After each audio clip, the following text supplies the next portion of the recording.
Okay, this is... Wait, do I get, like, prep questions? No, we're just going to dive right into it. This is My Testimony, episode 9. Thank you for listening. Thank you for watching. Be sure to subscribe. Be sure to comment questions that you have for Ian. You know, why does he look the way he does? Why does he dress the way he does? Just giving people a good idea of, you know, what kind of questions that might pop up during this conversation. If you are listening on Spotify or I don't know what else would they be listening. Google Play, Apple. Go to YouTube, check out the video so that you can see what he's wearing. And this is Ian. I met him in Colorado. Ian, say hi. Oh, hi. Met him in Colorado, and we became really good friends. My voice is a little bit shaky for this. It always is. I'm not comfortable on camera. Are you comfortable on camera?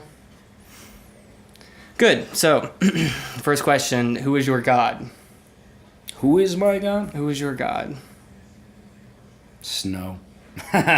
No. I mean, in, like, what kind of sense? Metaphysical sense? And just what like, am I going after? I mean, like, just like, whatever you take from that question, like, who is your God? It's not a who. That's the problem. Yeah? That's a what? All I can tell you is that if we're talking about spiritualism, there's something more than all of the shit that we strive for every day, and you know that every time you stand on top of a mountain, you look out every 200 miles, every time you see something that moves you, because there's no Darwinistic, there's no evolutionary reason for our comprehension of beauty. That's something that arose on its own.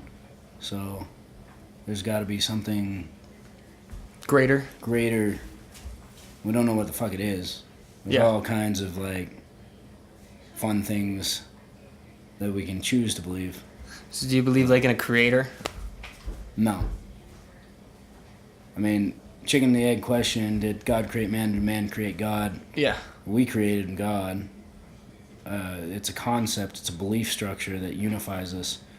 But, and interestingly enough, actually, that was an evolutionary benefit.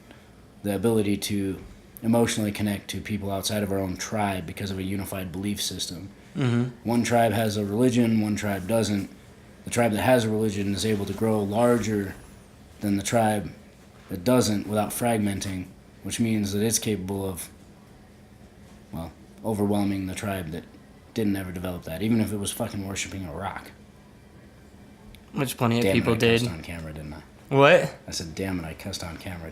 Yeah, I was like, before this whole thing started, for those listening and watching, I said don't cuss in the first 5 minutes, but I don't care, honestly. Like, look, we'll just splice in like 3 minutes of Teletubbies beforehand. Yeah. You know how many people would continue watching the video? 0. They're like, I thought this was gonna be like the other ones. This is just Teletubbies dancing. Did you watch Teletubbies as a kid?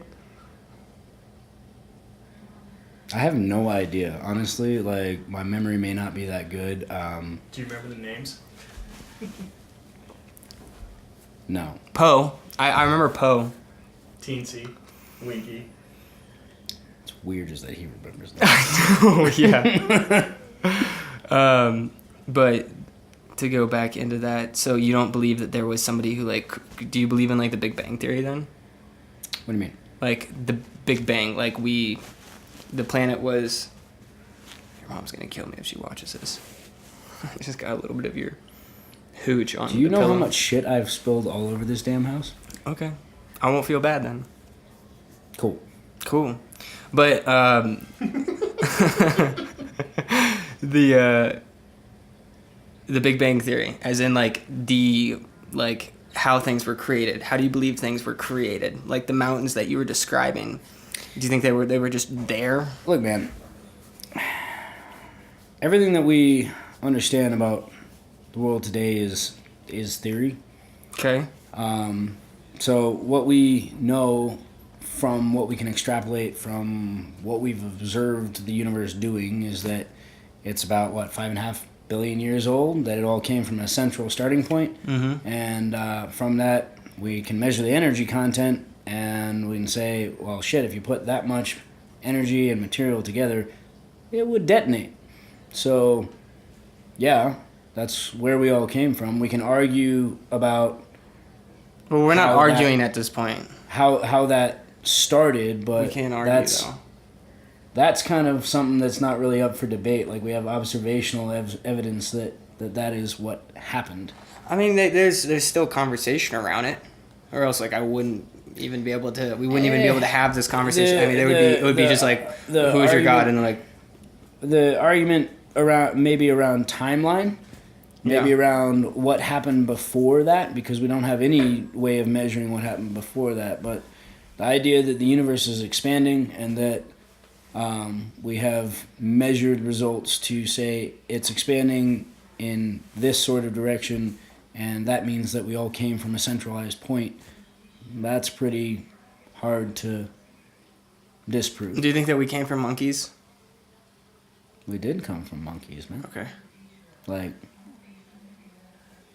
why is that any sense of detraction? I think that makes everything that we have here and do all the more beautiful, that we came from, whether you want to call it grand design or random chance, it doesn't matter.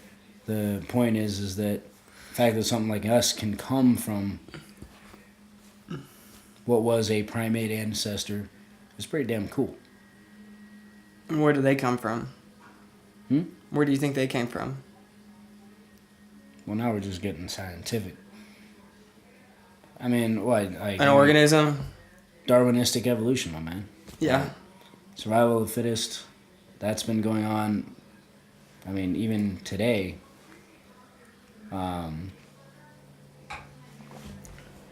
We just happen to survive a little bit better than everybody else. What is your purpose? Mine? Yeah. Personally? Yeah. Tonight, specifically. Well, tonight I'm going to go have an entertaining time. In general, learn something, be happy. That's pretty much all I got. How do you do that? Read too much. And the happiness thing I haven't fucking figured out. I'll let you know when I do. Well, it's not women. Nah. Do I have to go there? Yeah. Why? Because that is exactly the conversation we had after not talking for like 8 years. That's the first thing that you brought up. Was like, fuck you, I just went through a breakup. just saying. It's on my mind. That's fine. That's what I'm trying to get to, is your mind, and not like this Darwinistic theory of yours. Hey, you brought that shit up. Kinda. I mean, you're the one who believes in it, so. I have a very factual brain. Driven ideology? No, I get it. It's cool. Wow. The spiritualistic side of me is just, like I said, we are all connected on a level that we don't really comprehend. I don't think that. So do you believe that there could be a God? Like as in like a creator? As in a like creator and a sentient force that controls. No. There's no chance. Well, let me put it this way. Because you said that you believed in science, and then you said that. Again, let me put it this way. I do think that there are things about this world and this universe that we don't understand. But the answer to that question is, I believe in God, but only as a concept that we created. If I say God to you or anybody else, you know exactly what set of principles and beliefs I'm talking about. So that in and of itself gives that meaning. But in terms of a sentient creator that created us and has a tangible influence on our world, every bit of evidence that we have for the existence of God came from man and man's belief in him. So my point is, if you remove man's belief in God, does God exist? And if you can show me any bit of evidence that is true, if God had any sort of tangible exertion on this universe, measurable effect on this universe, then absolutely I'd believe in him in a heartbeat. But my question is this: if the effect that God has on this universe is directly implemented by man and man's belief in God, and removing that, God would have no tangible effect on this universe, does his physical existence actually matter? Because if it is only through man that God acts, then man created God. Does that make sense? A little bit. I mean, my point being that even if a creator and a external sentient force existed outside of our universe and had no measurable effect on our universe, then it doesn't matter whether he exists. Then it becomes as speculative as saying, there's multiverse theory, infinite universes, and there's a universe, who the fuck knows where else, that has different laws of physics as we do. yeah. We can posit anything that we want to, really. We can say in that universe, pigs are sentient and fly. And that would have just as much validity as saying that there's a sentient creator that exists outside of us with no tangible effect on our world. The only observable effect that God has is through the way that belief in him shapes man's actions. And by that, man created God. So you don't believe in revelation? As in, like, what? The As in, like, end God... times and No, the I mean, like... last chapter of the Bible? No. I mean, like... I guess, through your perspective, it would be Inception. What do you mean? But it's... Well, you understand what Inception is, right? Like, you've seen the movie. I'm talking about, like, the movie with Leonardo DiCaprio. Like planting memories and whatnot? Planting an idea in somebody's mind. That's essentially what revelation is, except it's instead of man doing that, it is God doing that. Well, again, if you choose to associate your thought processes with a external effect, great. More power to you. But it doesn't change the fact that, well, like you said, ultimately reality is perception. We all perceive our own reality through our own mind's filter, and if you want to associate your thought processes with an external force, you can. Whether that, and by all means that has validity to you, and in your reality that means that God exists because he's influencing your thought processes. Mm-hmm. At the same time, that does not mean that he exists in mine. But is that would that be right or would that be wrong? What do you mean? To see that the way that I clearly see that and you clearly don't. There's no right or wrong about it. That is purely subjective. Well, how do you determine right from wrong? We are born with an innate moral compass. That's part of just being human. And right and wrong is something that we know intrinsically, and we shouldn't have to rely on an external force to define our morality for us. Period. So you believe that we find reason through objective realities? Yes. Can you extract reason? You can, because I agree with that. I mean, like you can extract reason from just, you shouldn't kill somebody because, well, you shouldn't kill somebody. You just it's seen in the. Here's a question: why do we feel that way? Because we do. Yeah. And that's kind of why I was like. So this goes back why? to that goes. Where does that come from? That goes back to, Darwinistic evolution. To be quite frank, what religion is and what our inherent sense of moral relativism is a survival mechanism.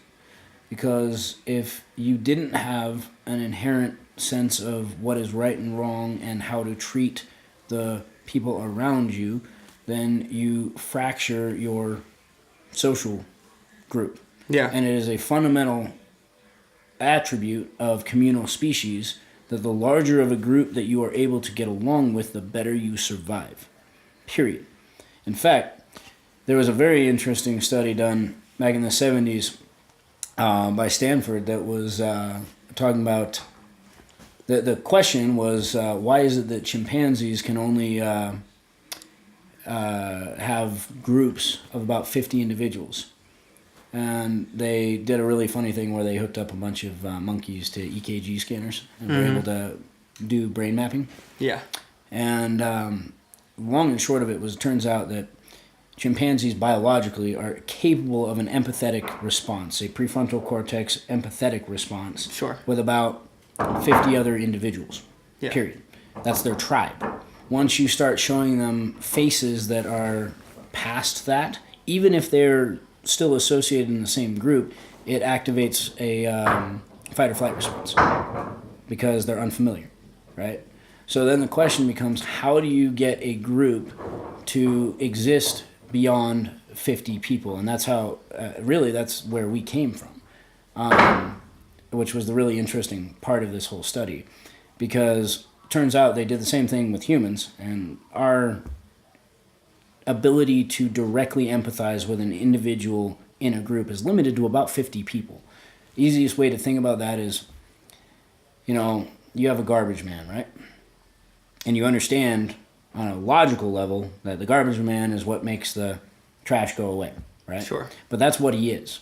And unless you've communicated and brought that person into your empathy sphere, all that person is to you is a thing that makes the garbage go away. You don't recognize him on an emotional, empathetic level.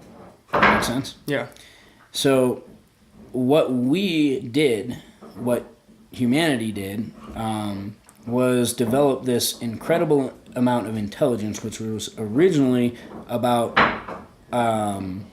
manipulating tools. But one of the side effects and what led to our true success was the ability to overcome our fight or flight response and develop connections with other individuals that were outside of a direct empathetic response.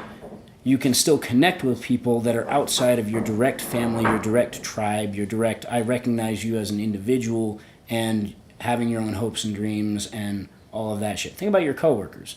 Like, I have my friends who are in my empathy sphere, right? Sure. But I'm still capable of working well together with my coworkers, even though I really don't give a shit what they do when they go home and, you know, how their life is and whatever. There's 650 of them. I can't care about that many people.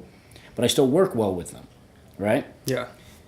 Well, the whole point behind a shared belief system and the whole point behind us developing the ability to develop complex reasoning structures that allow us to share a belief system is such that in a primitive way, you and I in a tribe full of pre-human primates are able to say, I don't know you on an empathetic level, but we still worship that same fucking big pile of rocks over there, and we hate that tribe of assholes across the river, right?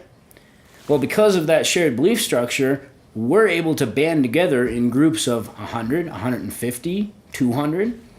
And when that poor fucking tribe across the river that hasn't developed the capability of doing that and is still limited to really about 50 individuals based on nothing more than a prefrontal cortex emotional response, gets fucking massacred by our tribe of 200, we've just expanded our territory, expanded our food supply, et cetera, et cetera. So if you want to know where like religion and really just shared belief structure and why that ties into Darwinistic evolution, that's why. The outcome of a sophisticated intellect is the ability to work together in large groups. And you can still see that today in religious groups and nationalistic groups and anything that says, hey, I don't know you directly, but we're still going to bond together on our shared belief system and we're going to go fuck up those other guys that don't share that, right?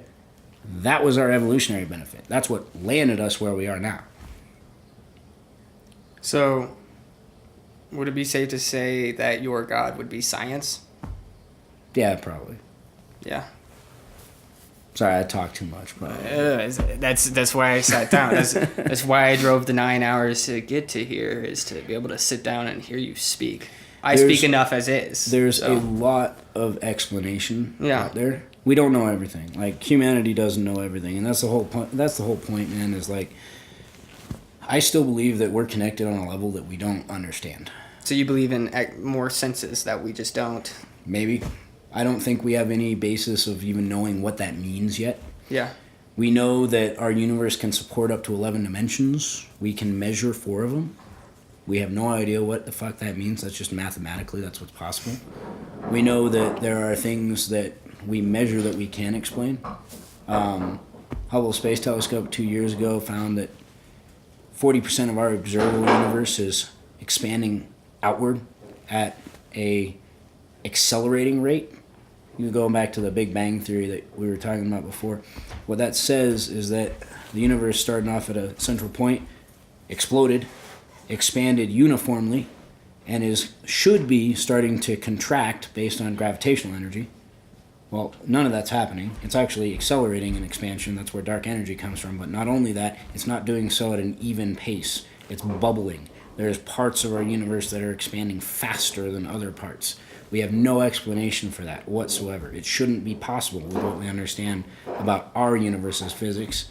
But one of the possible explanations is that there's a massive object outside of our universe that is causing gravitational attraction. It's our first evidence that possibly our universe is butting up against another.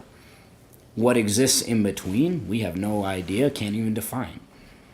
So again, the point is we can't explain everything.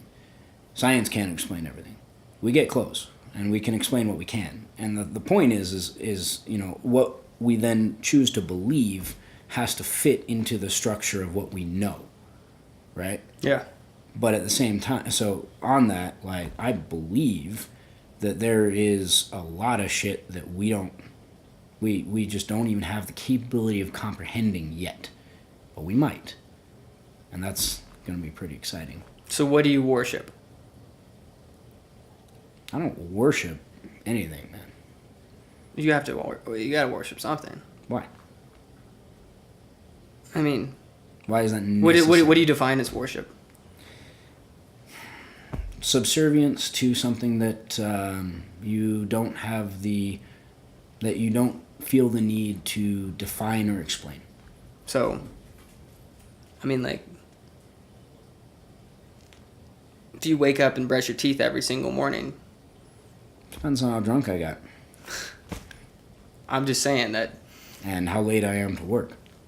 The clothes that you put on, I mean, like, I would almost even go as far as saying that, like, to some degree, you'd worship science. Science isn't something that you worship, though. That's the whole point. What's something that you would worship then? Love. What does love look like to you? Again, subservience to something that you cannot define or explain. That's, You ever been in love? Nah, I don't want to talk about that, asshole.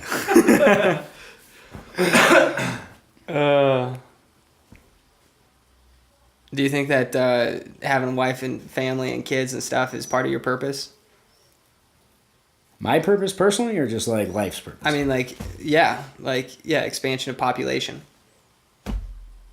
Well, that sounds fucking dry and asshole-ish. Well, But that's all you've been giving me. nah, man. I mean, that's like if I were to actually the way you're defining things is that's how I would define it, like in scientific terms, is that to expand the population. Like, from what I'm hearing is that it's like a tribal. It's a world that we live in that we need to. What is your motive? I guess is what I'm getting at. Everything that I've talked about is just understanding how we became what we are and where we got. Things like love and family and all that exists outside of that. Again, that's part of what I'm saying, that there are things that are outside of just the data, just the knowledge. And something like love and raising a family, does it serve a biological purpose? Yeah, sure. But that doesn't explain what we feel. You know, there's no evolutionary reason for us to understand things like beauty. You know? And I don't mean like physical beauty. I just mean like, you know, when you are attracted to somebody's soul. Mm-hmm. And there is no explanation for that in terms of biochemistry. Maybe there will someday, and then we'll take all the fucking mystery out of it, and then life won't be much fun anymore. But at the same time, you know, the other thing that you got to understand is I don't think that any of that takes away from the experience or the beauty. Just because we understand why it happened, and just because we understand that, you know, a lot of this was chance, doesn't make it any less purposeful or beautiful. You know, in fact, I think it makes it more beautiful to say that we are the outcome of God knows how many million, billion, trillions of possibilities that somehow resulted in us. That makes this whole thing that much more amazing than if we're just some, you know, very, very complicated Sims game for a bored ass interdimensional being. I hope that's not the case. Me too. So do you think that this it's all happened by chance?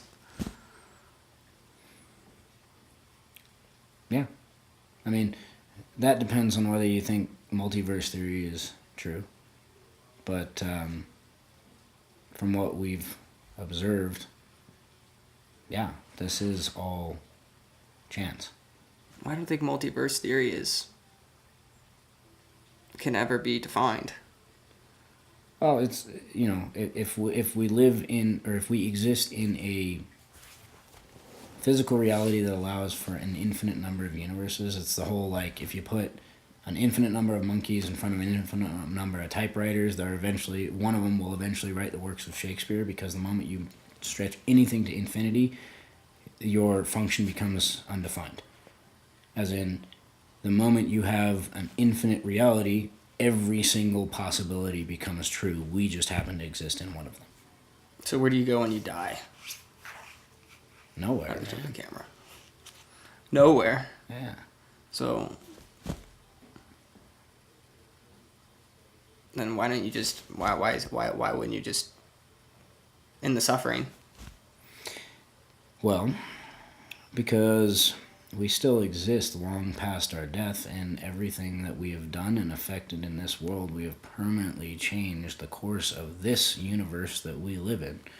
That's worth doing, isn't it?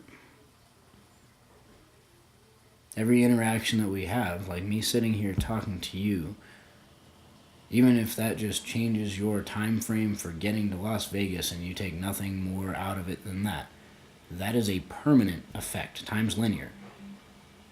The fact that I was here now, talking to you, doing this, has permanently altered the course of humanity, even in just this slight way. So the whole point of us being here is to control what we can in that influence, because even after we're dead, the echoes of that will continue until the heat death of this universe. That's important. So why is this conversation important to you? Because you asked me to do it. Because it's important to me. And you're my friend. I'm flattered. That was like partially like real, but That was real. yeah. But why? Why would you sit down and have a conversation with me? What do you see in your mind where this could go? Do you have any kind of like vision to see like what could happen? Like from somebody, the perspective of those who are watching, what do you hope, I guess is what my question is, to come from this conversation? Other than making me a little bit happier that you sat down with me and had a conversation. But there's got to be something greater than that, isn't there? I mean, if you believe in that there's greater beauty, like there is the mountain. I mean, You have to see something like that happening. Why is that not in of itself enough? That's my point. If I can literally just make you, if you can make me and I can make you think a little bit more about this world and make each other a little bit happier for whatever, that's a positive influence that we have just put out into the universe, and that will reverberate for the rest of, literally for the rest of time, in some small way. But it's all just small ways, and that's the whole point of life. So what would you define fellowship as? Fellowship? Sha. I don't know why I said it like that. Sha. Friendship? Fellowship? Friendship. What do you mean? Fellowship. Well, you're a fella. I'm a fella. This is fellowship. Empathy, man. That's what it is. It's giving a shit about feelings outside of your own. Not that I give a shit about this guy's feelings, but Yeah, wasn't he supposed to jump in on this at some point? I don't know. He's busy texting. It's Tinder. You on Tinder? Fuck no. It's Facebook. Not on that either. I'm observing. Yeah. If you have any questions, like, throw them out there. He's being hard-headed right now. Maybe we need some more hooch. Hard-headed? No, not hard-headed. Difficult. Bro, it's me. Like, Yeah, I know. I forgot who you were and, like, what, like... How much of a dick he is? No. I mean, I remember you being a dick, but I don't remember, like... you know, how, like... You have, like, this like, barricade... Like, you're living in, like, a fortress of, like... Like, I thought it'd be easier to get to, like... The soft stuff? Yeah, the soft stuff. Oh, no way. Not him, man. What soft stuff? I mean, there's some soft stuff in you. That's weird. But Well, man, again, you caught me at a weird time. yeah, you just got broken up with. I get it. Let's pull that out of the closet. That's weird. Still weird, yeah. But seriously, like, you know, like, you went through something. You thought you were in love with this girl, and then, like, she crushed your world, and, like, now you're sitting here with me, and I'm putting you on the spot. But I know you can handle it because what did we say he was? A dick. A dick.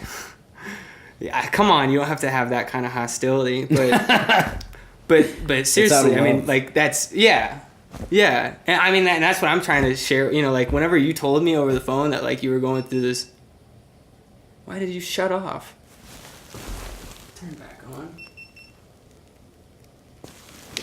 We got these two cameras rolling. But whenever you were like, oh yeah, I'm going through a hard time, I was like, be it. This one stopped too. Perfect timing.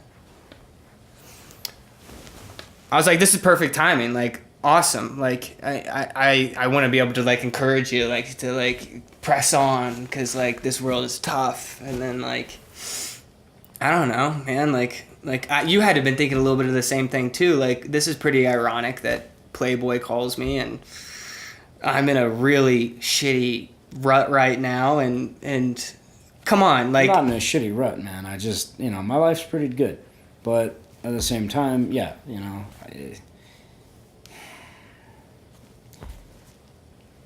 I loved a girl, and it didn't work out. And that's fucked up and annoying, and I deal with it in my own way, but... Yeah, like going out to the bars. It happens to me twice a week. That's true. Tinder. How easy is it for you to fall in love? Not easy. I mean, we fell in love pretty quick. That's true. We fell in love pretty quick. When did we fall in love? When did we meet? MMA club in Steamboat. Yeah, oh yeah. We've met fighting, man. I remember the fight, but I want to know, like, back it up here, because it was in the dorms, and, like, you were an outlier, if I remember. Like, you had all these ski bums, and ski bums come in all different shapes and sizes, but you were kind of an out, because you were older, I think is part of it. I wasn't that much fucking older, man. I was like 19. The rest of you. You were 19? Yeah, man. Really? Oh yeah, when I went to CMC, man, I was 19. I went there from 18 to 20. I thought you were like 25. Yeah, everyone did, just because I got an old ass fucking face. Yeah, clearly. Golly. So that means that you're like 28? Yeah, nailed it. That blows my mind. And you're what, like 16 still? Yeah. Yeah. 17? Still. I know, I know stuff. That's funny. I can work a camera. I set this stuff up. But yeah, I want to bring up that fight that we got into. Why do you want to fucking bring that up? I thought we were getting all like deep and shit here. Yeah, but it's called my testimony for a reason. It's like my story, like where I was, where I've been, you know, and like that's a part of it. Whenever like we came all the way from Steamboat to Denver, and then you just ditched me. I did not ditch you. What the fuck are you talking about? We came home. We got home together. Your mom cooked this dinner, and then like you ditched me after that, and I had no idea where. Like you didn't call me, and I ended up having to like call up somebody, like a buddy from high school. I wasn't even buddies with him. I just was on the same swim team, and his brother was in Denver, and this was when? This was Halloween of 2010. Man, you remember that shit? Oh, I remember it so clearly. Damn. I remember it so clearly. What the fuck was I doing on Halloween in 2010? Pissing him off. And then I ended up staying at Ian's place, and my longboard got stolen, and I had a backpack full of books because I was planning on like doing homework, but I never found time to do that. And then you finally hit me up, and you're like, "Yo, there's a party at this place." I'm like, dude, I need a place to stay, not a party, but all right.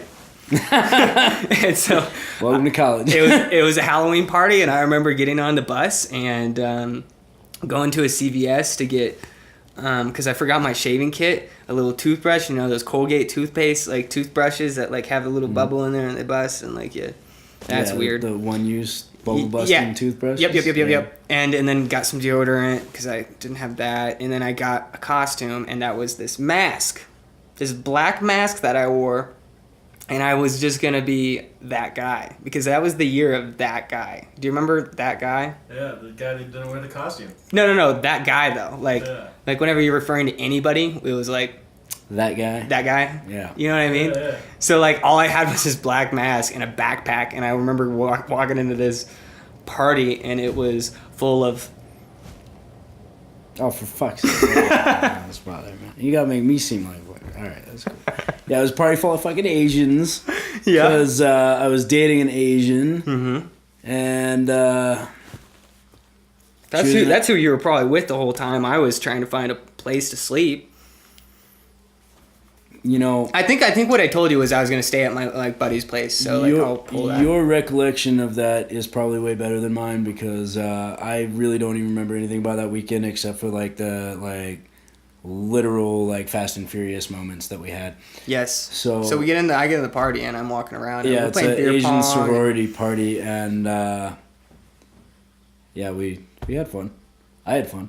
Oh yeah, we had a lot of fun. For 2 hours. Until you got in a fight. Yeah. And they all came after you, and I was in the crowd, just like. To be fair, I did warn you when we went into that party. I was like, "Bro, we might be getting in a brawl tonight." You did. I remember you. Fair enough. We got in a brawl that night. Pre-warning is pre-warning. Well, here's the thing is that I wasn't even... It was funny. The funniest part I remember was this one kid that pulled out the samurai sword. You remember that on the deck? And he pulled out the samurai sword. It was so... Oh, gosh. All I remember is like... But the thing... What do you remember? I remember like trying to punch 3 Asian dudes in front of me at once, which was hard. Yep. And then looking like up and down the street, and there was like nothing but like... Asians? Like souped up Subarus, dude. I swear to God. It was like literally, it was like I was... And one Honda Civic. I was in the middle of like punching this dude, and I remember like being like starting cracking up because I just had this thought, like I'd watched Tokyo Drift like 4 nights prior, and I was like, holy shit, where is Vin Diesel? Because this is happening right now. And then Playboy tackled some dude into the bush, and that was really funny too. I do remember that. Yeah. I didn't really throw any punches, but I do remember like No, he pushing didn't- them off of you. He didn't throw a single punch, but he definitely tackled a dude directly into the hedges, and I was like, my man, and then I got punched in the face. But you gotta also realize that was after I took my mask off. So I'm wearing this black mask throughout the whole party, and they loved me. They absolutely loved me. And I also saw the hostility that they had towards you. And this is like a real moment of you were the only white dude in the party. They were hostile towards me because I was the only white dude and I was dating the fucking... Do you understand though that they weren't hostile towards me because I was wearing a mask over my eyes? Maybe. No. I remember this. His chin doesn't look really Asian either, bro. Doesn't matter. They weren't hostile to me until I took the mask off, and they go, "He's with him." And they all like pushed me out of off that deck, and then I was like, "Well, it was just Ian. Now it's just me and Ian." Thanks for having my back, bro. I did. And I'm not a fighter. I'm a. Says the guy I met in the mixed martial arts club. Did we meet in a mixed martial arts club? We did, didn't we? Yeah, that is literally where we met. Which was also why I was like, oh yeah, this dude's gonna have my back in a fight. It's cool. Yeah. So that's the sole reason you invited me to that? No, you idiot. It was the sole reason that I was like, oh, it's cool if we get in a brawl tonight because this homie's gonna have my back. Yeah, okay. I can't believe you thought I would have your back. I mean, I did, but you did. You fucking killed it. I was happy. I mean, well, and in that at moment the end with of the night, we both stumbled home with 2 Asian chicks. So fuck it. Yeah. That was Welcome cool. to college. And that whole night we were talking about how cool we were that we So go you to found a place to stay. Mm-hmm. Nice. Yeah. So Yeah. I don't see the problem here. Sounds like a typical night with Ian, actually. I'm trying to think of... Stumble home with 2 Asian chicks. I don't see the fucking problem here. Yeah, we're good. What do you mean? Your eyes a little black there, buddy. You get punched? Oh shit! Sorry, that was probably my fault.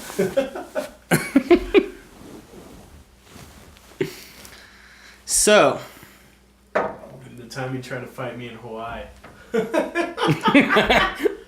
I did fight you in Hawaii, and I won that fight Yeah, because I was way too because you were messed up. puking. Because you said Hope's name out loud. That was a good night. Moving on. So, is that where you see the comparison between humans and monkeys? The tribal thing? That we just all throw shit everywhere? Yeah, we fight. Have you seen my bedroom? There's shit on the walls. Like, it's fucking... Your mother told me to not bring up the room, how messy it is. Yeah. It's a messy room. Yeah. Did you find your cigarettes? No. I turned my whole room upside down.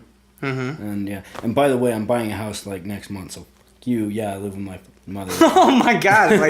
Like, relax. I was living with my mother and father like 4 months ago. So Same here. Word. 3 months ago. yeah. Gotta love moms and dads. I do love my parents. They're good people. Why do you love your parents? They're the best people I know. Yeah. Why do you think other people don't love their parents? Because they're shitty kids. No. Everybody loves their parents on some level or another. This is the off-scripty, and I always wanted.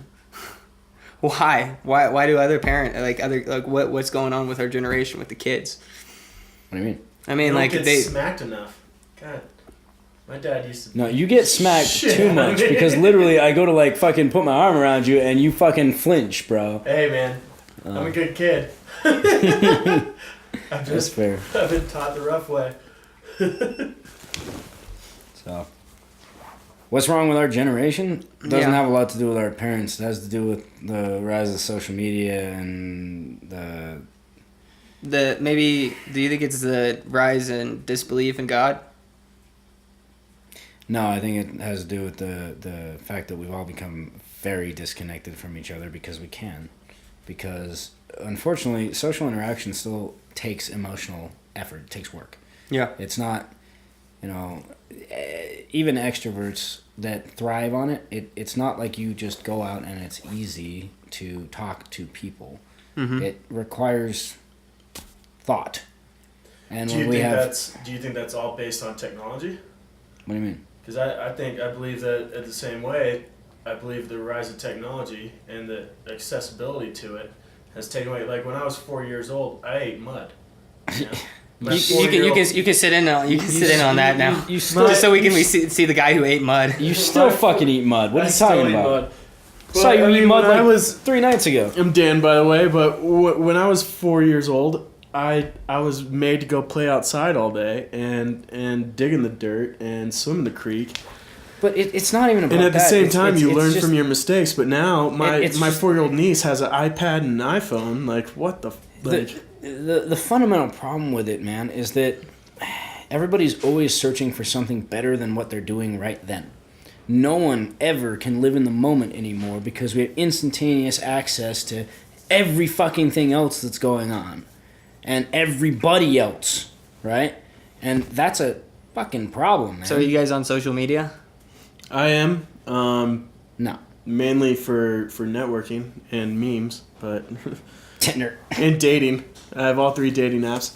And here's the thing about that is like when I got out of my long-term relationship, and I've only had one out of Talking about Brittany. hundreds. No, hell no. Okay. Brittany's a different story, ladies and gentlemen. But I'll tell that story later. so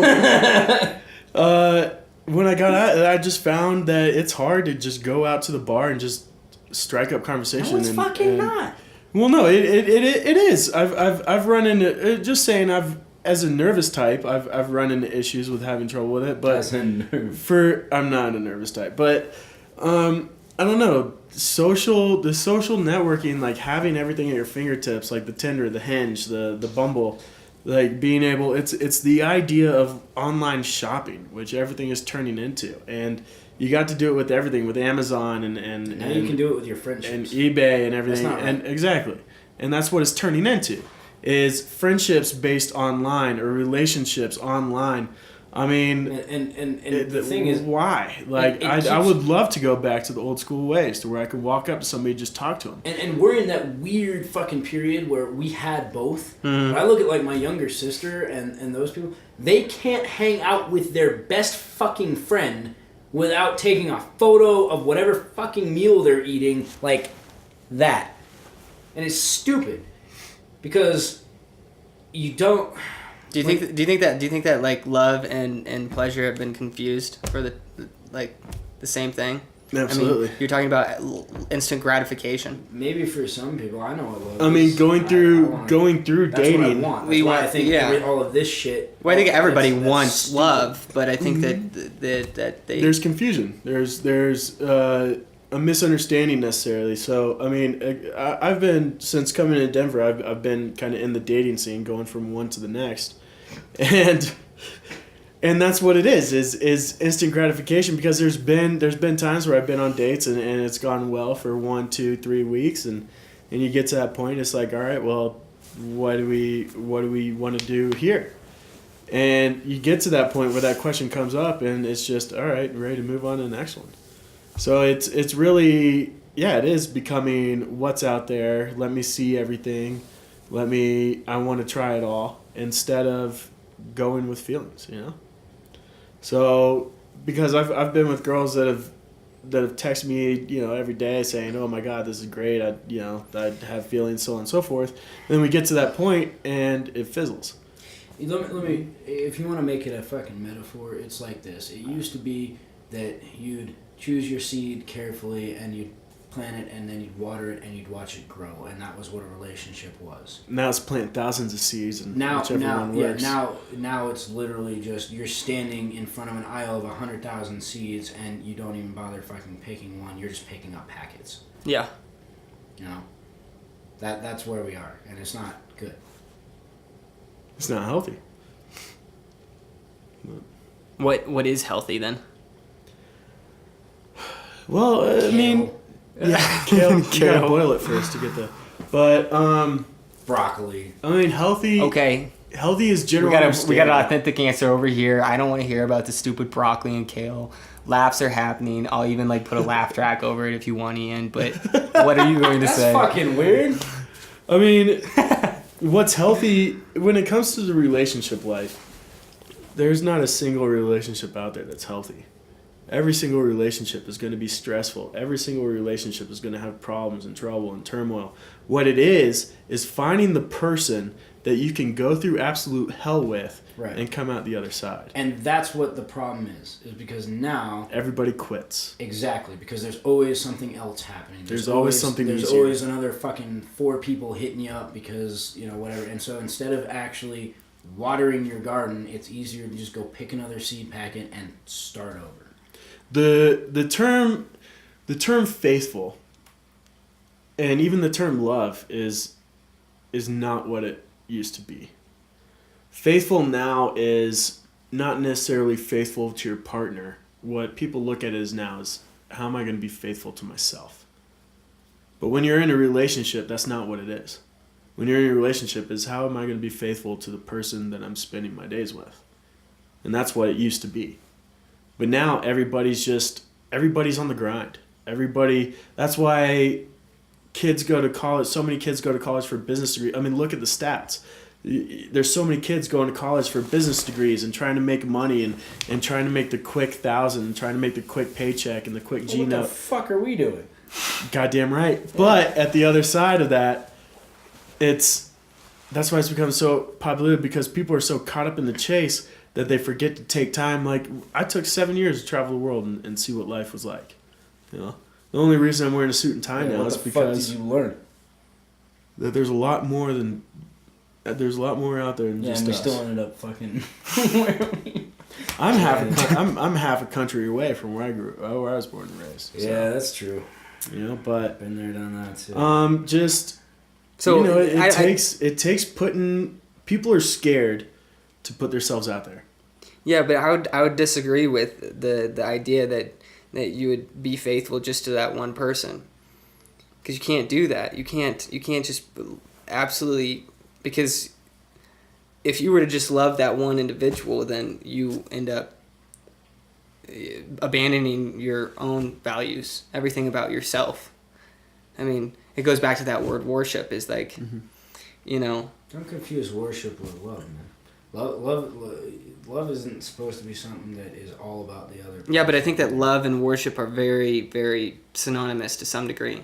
Is that I think that me personally, when subservience, love implies equality. That's the difference. I mean, like, a guitarist can worship his guitar. Like, I can worship World of Warcraft, which I've been there, done that.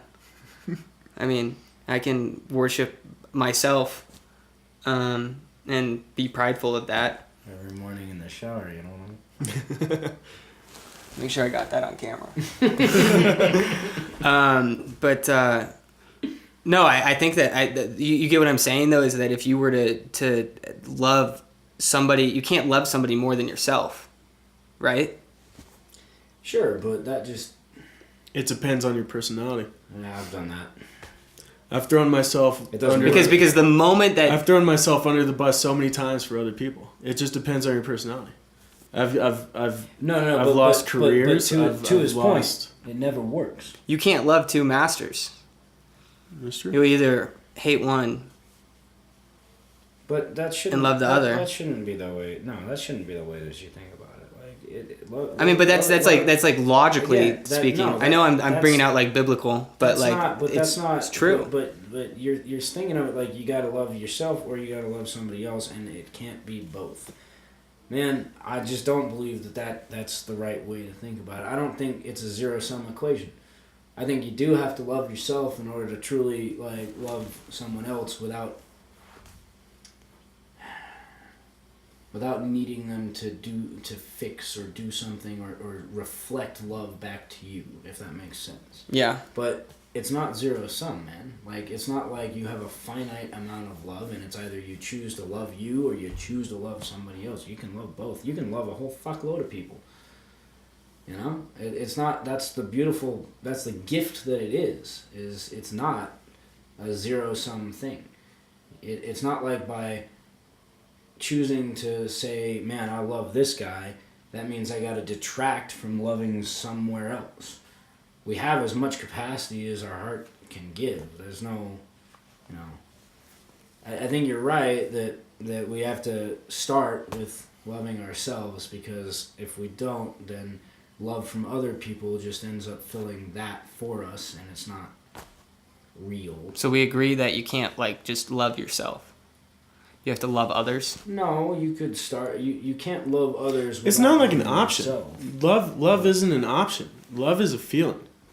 When you can love yourself and love other people at the same time. There's no one or the other. It's a feeling. It's that feeling you get when you get butterflies in your stomach, you get nausea, you get nervous, you get anxiety. Mirror, basically.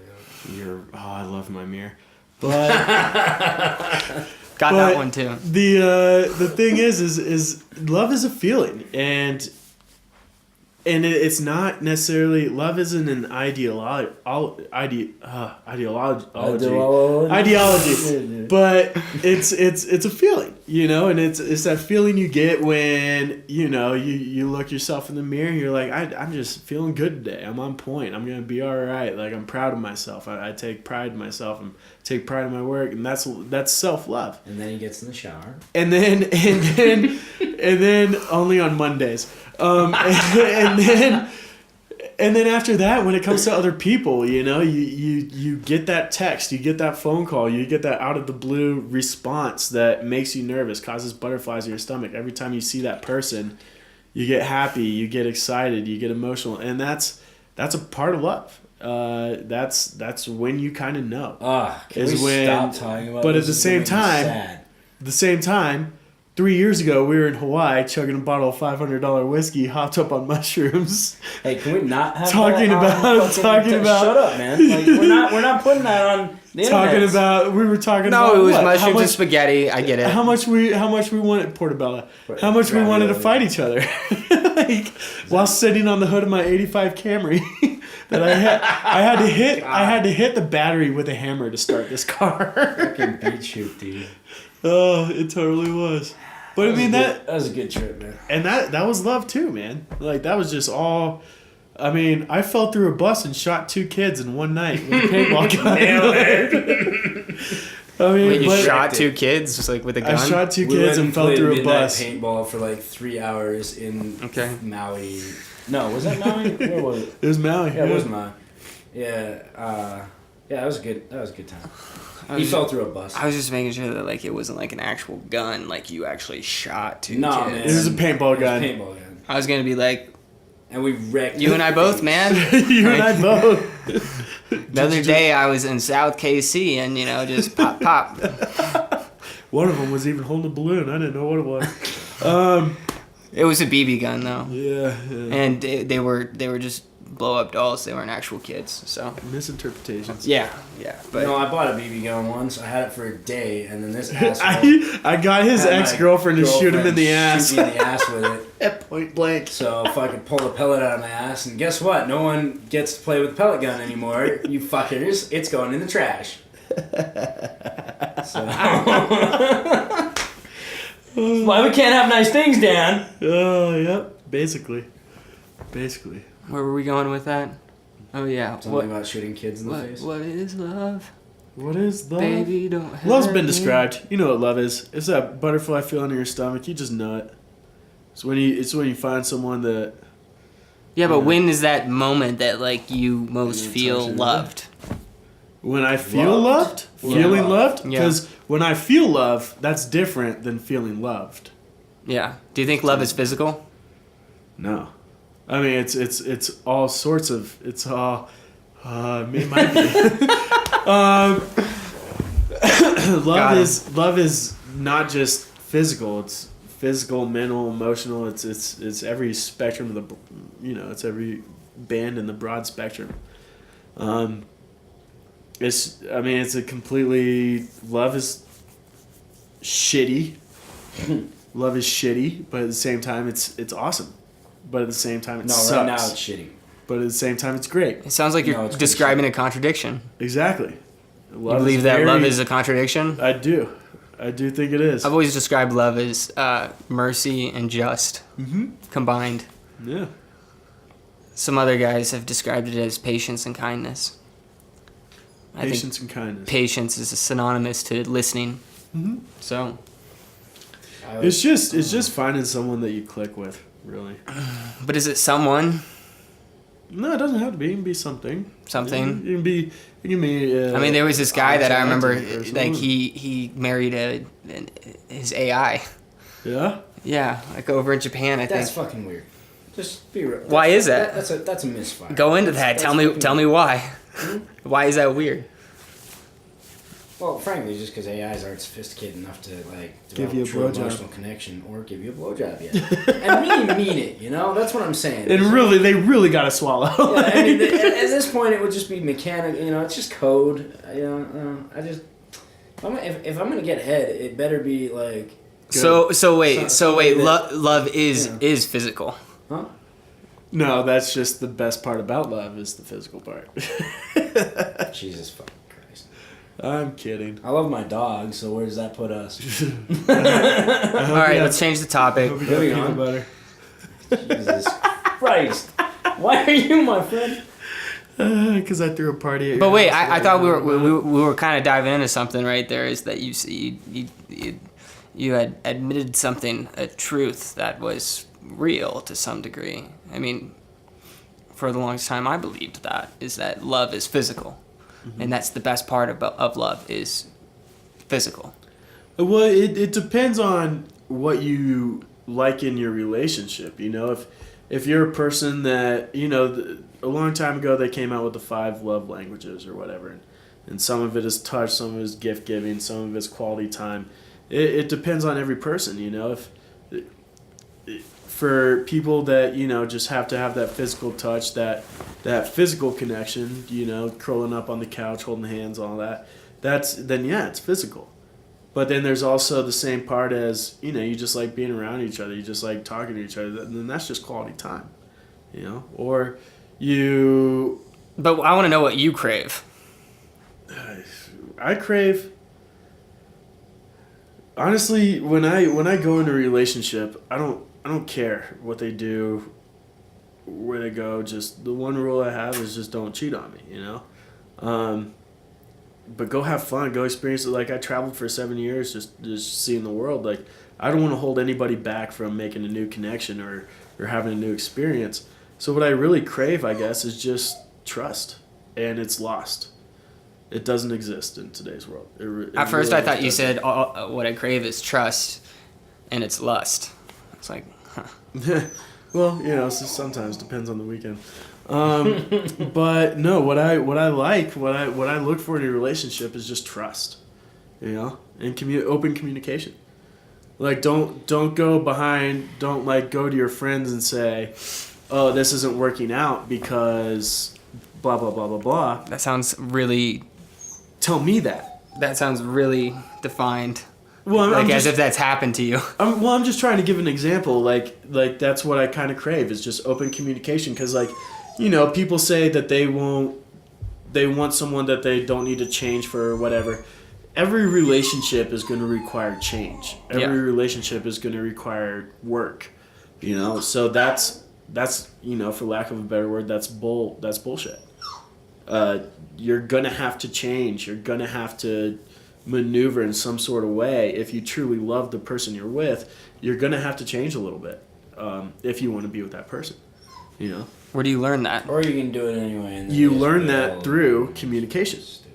You learn that through open communication, because you're not gonna know if you were dating somebody and they never told you what was going wrong. You're not gonna know that you're messing up, right? The only way you're going to know that you're doing something wrong, or the only way you're going to know is that something needs to change, is if you sit down together and communicate. So not just trust, but discipline. Yeah. Mm-hmm. I would agree with that. Yeah. Not necessarily discipline. Trust, communication, and adaptiveness, I would say. You know, you get to survive. You know, to survive, you have to adapt. Yeah. And that's the same thing when it comes to relationships. If you want to survive through a relationship, you're gonna have to adapt to certain things. You know. Where do you find your examples for that? Can we not talk about our relationships? Like Through failures and successes. You know, obviously I'm not married, so I haven't really had too many successes. But been a long string of failures, actually. Well, you guys are both doing something wrong. 3 in the past week. I think I just asked him out. I ask him out too quickly. Is Yeah, what you do. my problem is. You I really fall do in that. love. I'm a lover. So I fall maybe You in hear love. that, ladies? He's a lover. Yeah. Problem. We're both just romantic. Do you want me to put your Instagram in the comments? Yeah, or in the- will you tag in the- his Tinder profile? It'll really I don't think you can do that. I got a Facebook, but you can tag me on Facebook. I'm not gonna do that. We'll go to Instagram. Dan O'Fink. What's up, ladies? I have 6 pictures. Check them out. And they're all of his 6-pack. 6 pictures of his 6-pack. Yeah, it's a 6-pack of Heineken. Pabst. Yeah. Um, Bro, get on our level here. Come on now. yeah, I don't know. All right. But at the same time, like, love is connection, you know? Like, if we're still talking about that. Yeah, fuck you. Because honestly, I'm going to tell you right now, like, the shit that me and this guy next to me have been through, and the fact that I'm still hanging out with him, or he's still hanging out with me, actually, I should probably correct that, is yeah, it's love for your homies. It's, you know, being friends. I've had to adapt to this kid, you know? He hasn't changed much for me, but it's alright. But yeah, I mean, it's that's what it is. Is you if you want it, you got to change to make it happen. Yeah, work for what you want. So, do you guys read any self-help books? I'm illiterate, actually. Yeah, I hold books upside down at the beach and pretend like I'm cool. You see, you know when you make them uncomfortable whenever they give a sarcastic answer. And then laugh about it. Wow. No, I've never. This is actually the whole YouTube channel is just how to make people uncomfortable. I've never read a self-help 101. a self-help book. Why not? The book that I don't know. I never pictured it. I'm not against it or anything. I just never picked one up. The book just that too changed damn my prideful. life was a book called The Noticer, Yeah. and it's about this kid who's broke, homeless, living under a pier. And this old man befriends him and tells him to start reading a bunch of autobiographies, and all these autobiographies are about, you know, of course, famous people that when they started out they were nothing. And they were living under piers or homeless or so on and so forth. And he goes through the process of reading these books and figuring out about these people to the point where it inspires adventure and trial and journey in his life, and it takes him into success. Yeah. And that's kind of what put me on my road of just packing up and heading out, you know. And I dropped out of college and literally came home 3 days later with a broken arm and $500 in my name. Flew to the Denver airport and figured it out from there. And that's why. And you haven't read a book since. Oh no, I have. Okay. But I was gonna say if a book made me do that, not self-help books. for me, it's like, oh gosh, if you know, a documentary made me want to become a photographer, and then it rolled into videography. Mm-hmm. That's a pretty crazy story. Should I tell it? Should I tell it? let's Should hear I it. tell it? Should I tell it? Let's hear it. I haven't Tell said it on camera. So this is Should I get a being- bottle of hooch and bring it over so I can fill these glasses? Yeah. All right, I'll go grab it. What is love? Crab apple. Baby, don't hurt me. I'm going to Don't kill hurt you. me. This video is gonna get demonetized just because we sang that. You realize that? You're not What gonna is kill me. demonetized? Demonetized is basically when a YouTube video gets, you are not able to make money off of it. And you were asking me how much money I make off of these? 0. You have So to I have. would make negative money for you. Yes. Yep. I would actually owe YouTube money. Actually, I'm pretty sure you owe whoever owns the rights to that song money. Is that all we have left in this bottle? Jesus Christ. You have another bottle. Hey, watch your mouth, young man. Well then, where is it? They're all in the fucking game room, man. Where's the Toy game room. room? The toy room? Gear room. Well, I guess downstairs. you need to walk down to the gear room and We'll be fine. Shut up. grab another bottle of hooch. We should get the star afterwards though, because that tastes better than this. This is the standard. This is like the. So you made this yourself. This is high quality Colorado moonshine. No, it's not infused with marijuana. I was gonna ask. No, there is no marijuana. You feeling funny over there? I'm feeling a little bit funny. I do not smoke the marijuana. Why not? Actually, he has one, so it was my fault. We loaded a hookah one night, me and my friend Nick Hebel, while at Ian's house having bros night. Ian doesn't smoke weed at all. We're a bunch of assholes. The rest of us do. So we said, Ian, we're going to pack a hookah and chill and play some video games. So we put about a half ounce of the best grass. Bros night when your girlfriend came over and we drew a mustache on her too? Yeah. Yeah. Yeah, you got to have a mustache. You're going to be a bro. But anyways. So this little bitch decided that he was going to crash bros night with his girlfriend. No. I showed up alone. She crashed later. Okay, whatever. And we told her she couldn't come in unless she wore a flat brim hat and allowed us to Sharpie a mustache on her face. Yeah, so she could fit in. She did. But anyways. I got it. And she did. And then there's a lot of photos of like all the bros hanging out. And then there's Brittany with a fucking Sharpie mustache. So anyway, my story involves me living in a town of 800. No cable, no internet, no McDonald's within like 30 minutes. I don't know why I'm sitting like that. I know it makes you uncomfortable, Ian. I'm cool, man. More like hot and bothered. Yeah, Hot and bothered. bothered. Anyway, so I was living in a small town, and to get internet, I had to just like stay at my work, which I was working with my grandpa at the time. And so afterwards, I'd stay over at his place because he lived above his work. He did HVAC, plumbing, appliance repair. Anyway, so I would watch sometimes like documentaries or movies. Mm-hmm. And one documentary I watched was No Cameras Allowed, which is a documentary about this kid who sneaks into Coachella and basically from there goes on tour with Mumford & Sons, goes and films Running with the Bulls for HBO, and like lands like basically he faked it and then he made it. Anyway, so what? What? So describes his dating life. Fake it till you make it. That's not what I said. That's okay, buddy. Carry on. It could be those pants, but so why is this a thing? Like an upside down pocket? I don't know. Like what are you putting there? just in case you're hanging upside down and like You gotta store a wrench or Yeah. Plier. We continue. Anyway, so I watched this documentary and then I was like, oh my gosh, I can do this, because my dad let me use his professional camera and I didn't use it ever.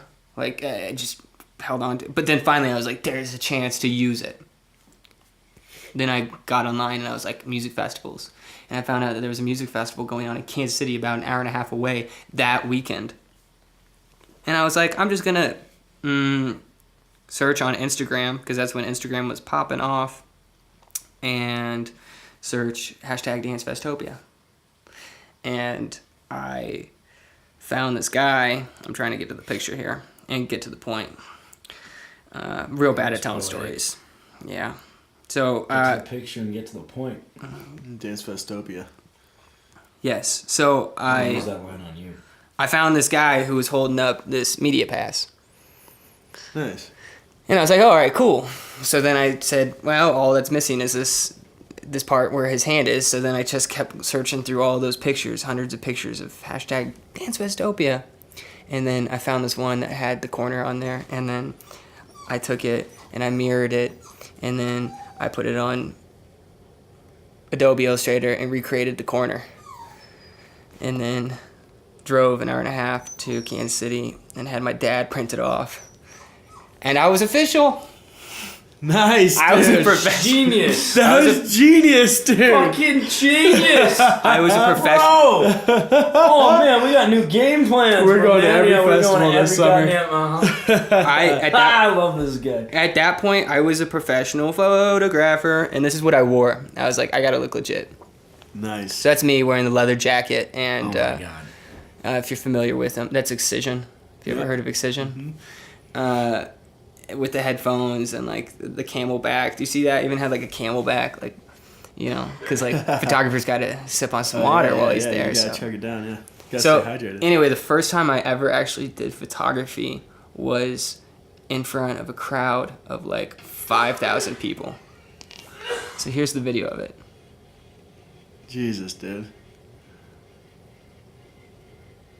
All right. I wasn't even supposed to be up there too. That's the best part about it, is that the media pass only got you to the photo pit. Mm-hmm. But I just looked so legit with my leather jacket and just pretended like I knew what I was doing. that they didn't even question me. They're like, this guy's legit. I love this fucking guy. But in reality, I was up there with a telephoto lens, which is like, it was. What was the millimeter on it? It wasn't okay. So you're a photographer, so it wasn't like a prime lens or anything. So it was like a kit lens. And so I'm like zooming in at like 200 millimeters, like running around with this big long lens, like taking pictures and like going like that and like that, like. And I took them all back to my computer, and like maybe 3 of them turned out all right. So that's how I got into photography. That's legendary, and I love you. Well, and then 3 years later, I then I'm seeing all these people on Facebook telling their stories about how they got into like the MMA fight club and took pictures and whatnot, and it's like, y'all are behind. You guys gotta go, don't you? You're coming with us. Yeah, you're coming with us. Hey, pedicab, diamond cabaret. All day. I don't know what that means. Don't worry about it. We'll show you. Yeah. All right, but Oh wait, how long are you staying? just tonight. When are you leaving tomorrow? As early as I can get, but by what it looks like, it's gonna be later. So breakfast, and then we'll send you on the road. That's fine. I'll even make you breakfast. You'll make me breakfast? Yeah, man. Wait, what? Crepes? Yeah. I thought we were going to brunch tomorrow. Fuck your brunch. We're bringing breakfast. This guy's got to get on the road early. I'm not. What? Yeah, bro. You're not making me breakfast? How much money you got? A lot. Okay. Stop. All right. You ready? Yeah. Yeah. Oh, yeah. You gotta ask me a question about my life now. All right.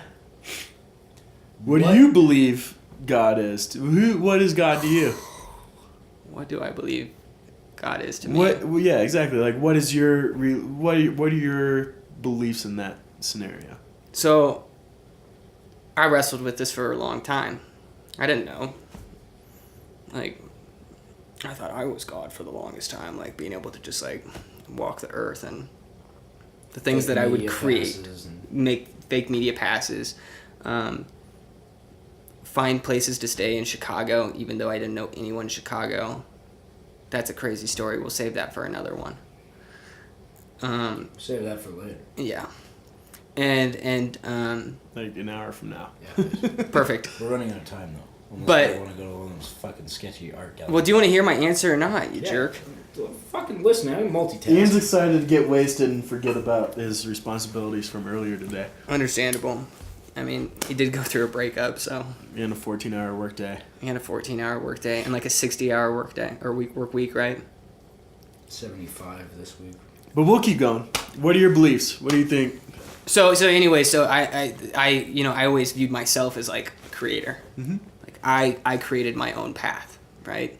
And then it kind of just struck me while I was actually in that small town, 800, to like open it up and like read the New Testament, and it like basically warped me into, there's actually some truth to this, and that's whenever I kind of just like started to try to find God, to seek God, to see who He was, and I guess I just still on that path? yeah. I mean, I still kind of just I read often. I read every day. What do you read? Anything from, I mean, I just finished the book of Luke over the past like week or so. I'm reading now Amos. It's a year plan where like basically it gives me 3 chapters a day and then like a proverb.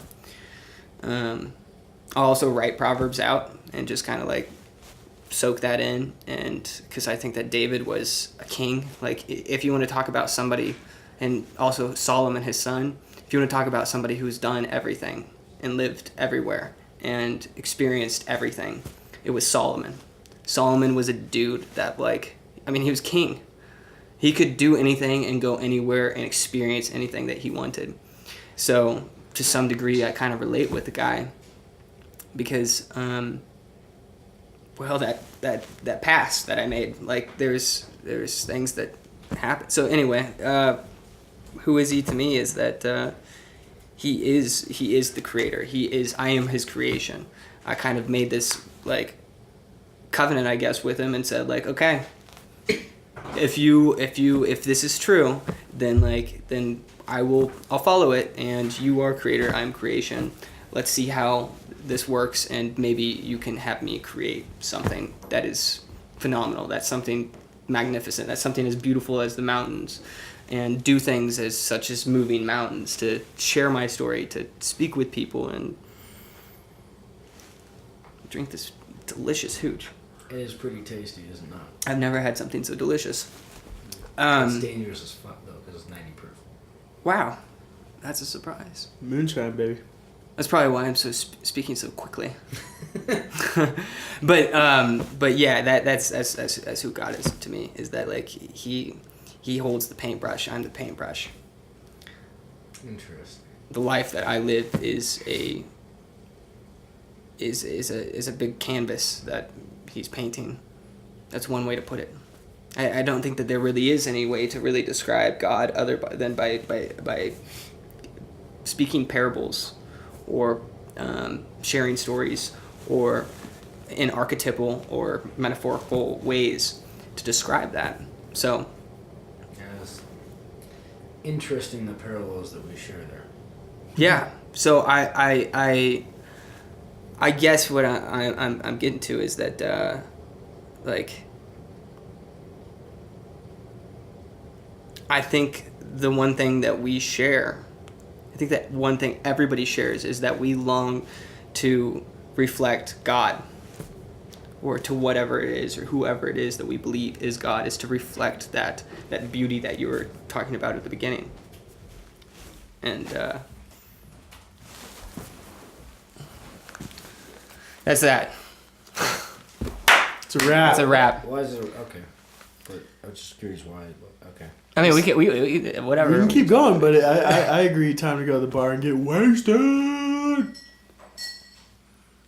Chat.